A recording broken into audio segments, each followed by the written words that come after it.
क्या आपने कभी हमारे भारत के मंदिरों के भीतर छिपे प्राचीन रहस्यों के बारे में सोचा है? वैसे तो हमारे भारत देश में कई अनगिनत मंदिर है और उसमें तो कई प्राचीन मंदिर भी मौजूद है जिससे जुड़ी बातें हमें आश्चर्य में डाल देती है। आज हम ऐसे ही एक प्राचीन मंदिर के बारे में बात करेंगे जिसका नाम है द्वारिकाधीश मंदिर। दोस्तों, द्वारिका वो स्थान है जिसे भारत के 7 प्राचीन शहरों में गिना जाता है। भगवान श्री कृष्ण ने स्वयं यहाँ शासन किया था और भगवान श्री कृष्ण की लीला समाप्ति के बाद द्वारिका 6 बार समुद्र में डूब गई। लेकिन इस प्राचीन शहर की व्यवस्था काफी चौंका देने वाली थी। आधुनिक द्वारका गुजरात में गोमती नदी के तट पर मौजूद है। भगवान कृष्ण को समर्पित यह द्वारिका मंदिर गुजरात के साथ साथ भारत के सबसे पवित्र, भव्य और सबसे प्रमुख मंदिरों में एक माना जाता है। द्वारका शहर में स्थित यह मंदिर अपने आप में एक पवित्र धाम है जहां हर साल लाखों की संख्या में श्रद्धालु और पर्यटक द्वारका मंदिर के दर्शन और इसके आसपास घूमने के लिए आते हैं। इस मंदिर का नाम तो लगभग हर कोई जानता है, लेकिन इस मंदिर से जुड़े कुछ रोचक और पौराणिक तथ्य के बारे में बहुत कम लोग ही जानते हैं। ऐसा माना जाता है कि द्वारिकाधीश मंदिर लगभग 2200 साल पुराना है। कहा जाता है कि इस मंदिर का निर्माण कृष्ण काल में व्रजभान ने करवाया था। आपकी जानकारी के लिए बता दें कि व्रजभान को श्री कृष्ण जी का पड़पोता माना जाता है। पौराणिक कथाओं में कहा जाता है कि यह स्थान हरिगृह यानी भगवान कृष्ण जी का निवास स्थल हुआ करता था, जिसे बाद में मंदिर के रूप में बनाया गया। द्वारकाधीश मंदिर को कई नामों से जाना जाता है। इस मंदिर को कोई कृष्ण मंदिर, कोई द्वारिका मंदिर तो कोई हरि मंदिर के नाम से पुकारता है। लेकिन इस मंदिर को द्वारिकाधीश मंदिर के बाद सबसे अधिक जगत मंदिर के नाम से जाना जाता है। इस मंदिर को निज मंदिर के रूप में भी जाना जाता है। पौराणिक कथा के अनुसार भगवान श्री कृष्ण द्वारा समुद्र से प्राप्त भूमि के एक टुकड़े पर इस शहर को बनाया गया था, जहां आज मंदिर मौजूद है। द्वारिकाधीश मंदिर का निर्माण बेहद ही भव्य तरीके से किया गया है। कहा जाता है कि इस मंदिर का निर्माण चालुक्य शैली में निर्मित किया गया, जिसमें चूना पत्थर और रेत का इस्तेमाल किया गया है, जो भारत की प्राचीनतम शैली को दर्शाता है। यह भी कहा जाता है कि यह मंदिर एक पत्थर के टुकड़े पर बना हुआ है। 5 मंजिला यह मंदिर 72 स्तंभों पर बना हुआ है, जो किसी भी अद्भुत से कम नहीं है।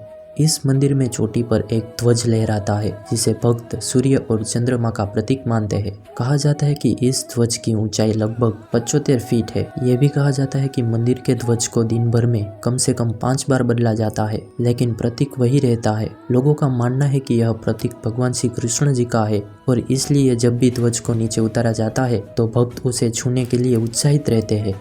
इस मंदिर में मौजूद 2 द्वार को बेहद ही महत्वपूर्ण माना जाता है। एक द्वार उत्तर दिशा की ओर मौजूद है, जिसे मोक्ष द्वार के नाम से जाना जाता है। दूसरा द्वार दक्षिण दिशा की ओर है, जिसे स्वर्ग द्वार भी कहा जाता है। दक्षिण द्वार से होते हुए आप गोमती नदी के किनारे भी जा सकते हैं। द्वारिका भारत के 7 प्राचीनतम शहरों में से एक है। द्वारिका में श्री कृष्ण ने अपने राज्य पर शासन किया था, इसलिए यह हिंदुओं के लिए सबसे महत्वपूर्ण तीर्थ स्थानों में से एक है। श्री कृष्ण के शासन स्थान के अलावा द्वारिका वह जगह है जहाँ भगवान विष्णु ने शंखासुर नामक राक्षस का वध किया था। इस ऐतिहासिक घटना के अलावा पुराण में विशेष रूप से बताया गया है कि द्वारिका के पवित्र स्थान में नागेश्वर नामक शिवलिंग है, जो भगवान शिव को प्रकट करने वाले 12 ज्योतिर्लिंगों में से एक है। एक लोकप्रिय मान्यता यह है कि इस शहर को भगवान श्री कृष्ण की लीला समाप्ति के बाद अरबी समुद्र ने 6 बार डुबो दिया है और वर्तमान द्वारिका 7वां शहर है जिसको पुराने द्वारिका के पास पुनः स्थापित किया गया था। श्री कृष्ण ने मथुरा शहर में रहने वाले लोगों की भलाई के लिए मथुरा में होने वाला युद्ध और मथुरा दोनों को छोड़ने का फैसला किया और द्वारिका शहर की स्थापना की। यह शहर का निर्माण भगवान श्री कृष्ण ने विश्वकर्मा द्वारा करवाया था। विश्वकर्मा एक खगोलीय वास्तुकार थे। उन्होंने समुद्र में से एक टुकड़े को पुनः प्राप्त करके गोमती नदी के तट पर शहर का निर्माण किया। उस समय द्वारिका स्वर्ण द्वारिका नाम से भी जाना जाता था। द्वारवती और कुशस्थली इसमें 6 अच्छी तरह से विकसित क्षेत्रों में से थे, जिसमें चौड़ी सड़कें, आवासीय और वाणिज्यिक क्षेत्र, महलों और कई सार्वजनिक उपयोगिताओं शामिल थी। द्वारिका में सुधार्मिक सभा नामक एक विशाल हॉल भी था, जिसमें सार्वजनिक सभाएं होती थी और एक अच्छा बंदरगाह होने के कारण शहर एक अच्छा व्यापार केंद्र भी था। और शहर में सोना, रजत और रत्नों के साथ 7 लाख महल थे। इसके अलावा शहर में आकर्षक वनस्पति उद्यान और झील भी शामिल थे। दोस्तों, आज भी हमें द्वारिकाधीश मंदिर के दर्शन करने पर वह पुरातन संस्कृति की झलक प्रतीत होती है और द्वारिका के समुद्र को देखकर ऐसा लगता है जैसे एक समय पर वहाँ एक बहुत बड़ा राज्य हुआ करता होगा। या आप कभी इस मंदिर के दर्शन करने के लिए गए हैं? हमें कमेंट में जरूर बताएं। और क्या आप भारत के 5 फेमस गणेश मंदिरों के बारे में जानते हैं? यहाँ पर क्लिक करें और जानिए भारत के 5 फेमस गणेश मंदिरों के बारे में। मिलते हैं जल्दी नेक्स्ट वीडियो में। Thanks for watching.